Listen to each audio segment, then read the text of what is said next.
Na unidade 1, vamos estudar os fundamentos e propriedades dos indicadores sociais. Se você tivesse que descrever essa foto, enfocando as condições de vida da população, como você o faria? Eu vou fazer alguns apontamentos sobre essa foto. No canto esquerdo, você observa a fragilidade nas estruturas e fundações. Observe que as casas foram construídas sobre barrancos. Há precariedade no material utilizado na construção. Alguns telhados ali são de lona. A falta de canalização de esgoto. A presença de muito lixo.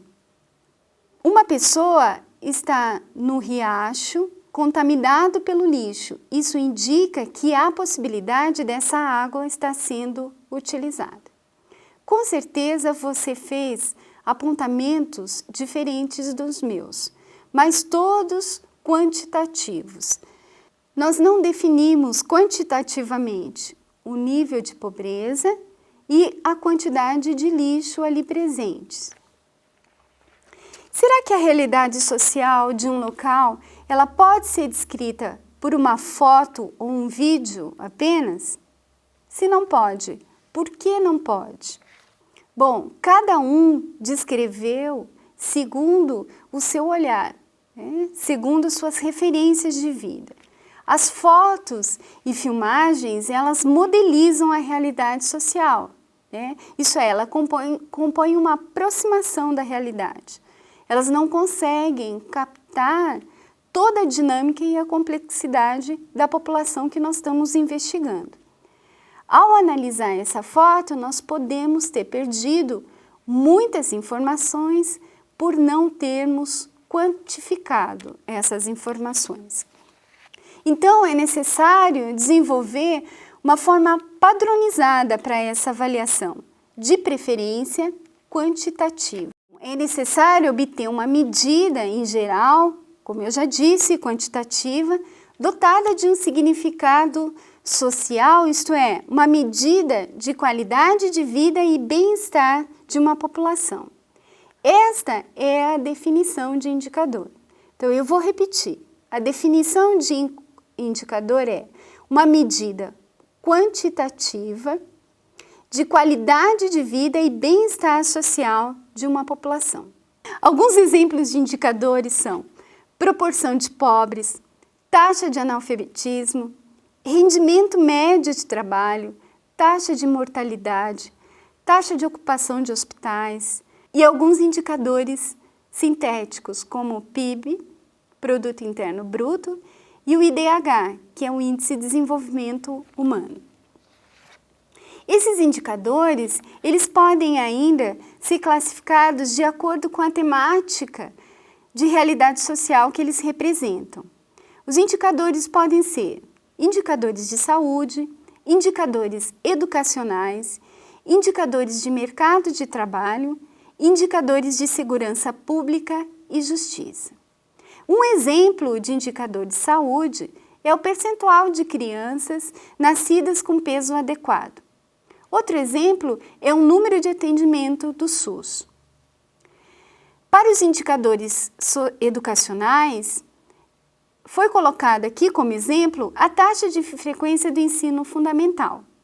O cálculo dessa taxa é a divisão do número de alunos matriculados no ensino fundamental, de 6 a 14 anos, pelo total da população de 6 a 14 anos. Como isso é uma porcentagem, é multiplicado por 100. Outro indicador demográfico muito utilizado na saúde é a taxa de mortalidade infantil. O cálculo da taxa de mortalidade infantil é feito pela divisão dos óbitos de crianças menores de 1 ano pelo número de nascidos vivos naquele ano. Como é a população, isso é multiplicado por 1000. Mas por que utilizar indicadores? Bom, os indicadores são ferramentas de gestão. Indicadores sociais são necessários para o planejamento de políticas públicas e para justificar a necessidade de repasse de verbas da União. É pela análise desses números que são definidas as vagas em escolas, os postos de trabalho a serem criados, o número de crianças a serem vacinadas, o número de leitos em hospitais e etc. Os indicadores também permitem maior poder de fiscalização do poder público e de exigir melhorias. Eles estão acessíveis à população nos institutos, né? E, por exemplo, no transporte público, em que o Estado é responsável pela mobilidade, há nesses institutos disponíveis dados como a área de cobertura do transporte e a taxa de emprego de uma região. Por isso, pode-se justificar a melhoria do transporte urbano. Como se compõe um indicador? Há uma única maneira de composição desse indicador? Não há uma maneira única, mas há etapas que devem serem seguidas para a composição desses indicadores. O indicador é composto de acordo com o objetivo que se tem. Então, as etapas são: primeiro eu devo definir um objetivo, que é chamado objetivo programático. Depois eu devo definir as variáveis ou dimensões de interesse. E na terceira etapa eu tenho que buscar esses dados, né, em institutos confiáveis, né, como IBGE, DataSUS, DIESE e etc. O exemplo está colocado nesta tabela. Na primeira coluna, definimos o objetivo. Então, melhorias das condições de vida. Na segunda coluna, foram elencadas quais variáveis deveriam ser consideradas. Então, condições de moradia, situação de saúde, perfil educacional e inserção ocupacional. Na terceira coluna, nós levantamos as informações referentes às dimensões. Então, nós fomos às fontes de dados. Essas fontes de dados podem ser os cadastros públicos, as pesquisas do IBGE e outras instituições e alguns registros de programas sociais. Então, para condições de vida, nós colocamos a taxa de cobertura da rede de abastecimento de água. Para a situação de saúde, o indicador utilizado foi a taxa de mortalidade infantil. Para o perfil educacional, a taxa de evasão. E para a inserção ocupacional, a taxa de desemprego. Observe que este é um exemplo simples. Poderíamos ter utilizado outros indicadores para cada uma das dimensões. Quais as propriedades desejáveis de um indicador? Bom, as propriedades são relevância, validade e confiabilidade. Na relevância, eu tenho que fazer o levantamento de tudo aquilo que é importante.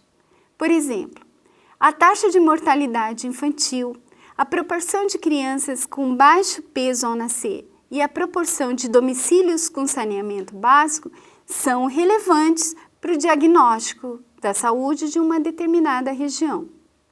A validade. Nós vamos pesar as dimensões que nós escolhemos. E a confiabilidade, em que nós vamos escolher fontes confiáveis. Quanto ao tipo, os indicadores podem ser analíticos ou sintéticos. Os indicadores analíticos são as taxas e proporções que nós já comentamos, como a taxa de mortalidade, taxa de ocupação hospitalar e etc. Os indicadores sintéticos são PIB e IDH, por exemplo. O IDH é o Índice de Desenvolvimento Humano. Ele envolve 3 taxas: a taxa de longevidade, de educação e a taxa de escolaridade. Coloca isso numa fórmula e tem como resultado um índice. Em 2013, o índice das cidades de Curitiba e de Maringá foram superiores a 0,8. Isso é considerado um índice muito bom, já que a variação é de 0 até 1. Há críticas quanto aos índices sintéticos, porque como eles são compostos de vários outros índices, podem haver informações que são suprimidas nesse processo. Espero que vocês tenham entendido os fundamentos e propriedades dos indicadores. Bons estudos, me coloco à disposição de vocês no mundo.